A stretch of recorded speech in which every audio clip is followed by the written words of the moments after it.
ज्योतिष क्या सही बता सकती है जो 100% हो? देखिए, ज्योतिष आपको सब कुछ सही बता सकता है। देखिए, एक चीज हम बताते हैं आपको, ज्योतिष क्या है? काल गणना है। आपकी ग्रहों की स्थिति को देखी, आपको देखा, आपके लग्न में मान लीजिए बृहस्पति बैठा हुआ है और आपकी धनु लग्न की कुंडली है, तो बृहस्पति आपका मेंटेन है, स्वराशि का है, सारी चीजें वो सही बता रहा है। आपने पूछा मेरा विवाह कब होगा, तो उसने सप्तम भाव देखा। आपने कहा मेरे बच्चों के बारे में क्या क्या स्थितियां हैं, मेरी शिक्षा कैसी होगी, तो पंचम भाव देखा। मेरे पास पैसा कहाँ से आएगा, कितने रास्तों से आएगा, तो कुंडली का 11वां भाव देखा। मेरा बैंक बैलेंस कितना होगा, सेकंड हाउस देखा। सारी चीजें वो आपको सब कुछ सही बताएगा, लेकिन सीधी बात है कि उसको देखना आना चाहिए।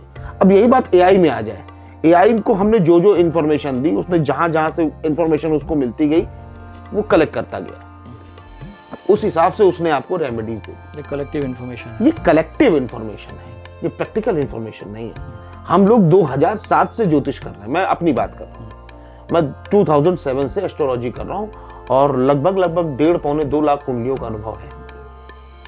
हमने अच्छे से अच्छे धनाधिपतियों की कुंडली देखी और अच्छे से अच्छे धनाधिपतियों को हमने उनका डाउनफॉल देखा और उसी के तुरंत पश्चात हमने उनका उठान भी देखा कि कैसे वो उठे, क्या क्या उपाय उन्होंने किए।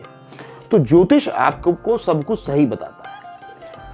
कोई ऐसी कुंडली जो देखा हो कि आज तक आपने ऐसी कुंडली नहीं देखी, कोई एक कुंडली ऐसी कुंडली हमारे देखकर अचरज लगा? हाँ, देखकर हमें अचरज लगा।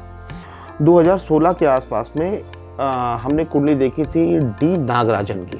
डी नागराजन साउथ के एक व्यवसायी है, उनकी कुंडली देखी थी। और आज अब डी नागराजन नाम गूगल करेंगे तो डी नागराजन है, और 2016 में वो कुछ भी नहीं थे। मतलब इवन देन समझिए, जब वो मेरे पास आए थे तो उनके पास एलएमएल वेस्पा स्कूटर एक आती थी, उस स्कूटर से वो मेरे पास आते। जो स्थिति मैंने देखी, फिर कुंडली देखी, सारी चीजें देखी, लेकिन जब उनकी कुंडली के 11वें भाव में देखा कि 11वें भाव में उच्च का राहु बैठा हुआ है और सिंह लगन है जातक कि ये जातक तो कुछ ना कुछ तो करेगा। हमने कहा भाई साहब, आपके पास इतना पैसा आएगा कि आप सोच नहीं पाओगे। बोले गुरुजी, इस समय मैं फटे हाल हूँ।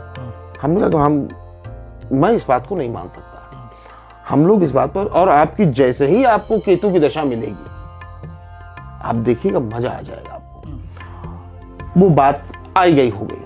फिर हमारी उनकी मुलाकात आफ्टर कोविड 2022 में हुई।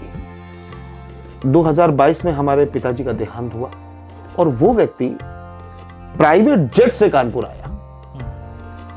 मतलब ये मैं आपको कोई हवाबाजी वाली बात नहीं बता रहा हूँ। वो व्यक्ति प्राइवेट जेट से कानपुर लैंड किया और मेरे पास आकर के मुझसे मिला कि उसको ये बात पता चली कि, और मेरे पिताजी के देहांत के लगभग 6 या 7वें दिन हमारे पास आए और बोले कि नहीं, आपने कहा था और ये चीज ऐसे हुई। तो ये ग्रहों का प्रभाव होता है। राहु जो है, लोग कहते हैं कि काल सर्प योग है, शांति करा लो। राहु की महादशा शांति कभी नहीं करानी चाहिए। ये एक हवा बना करके व्यापार बनाया जा रहा है, ऐसा कहीं कुछ है नहीं।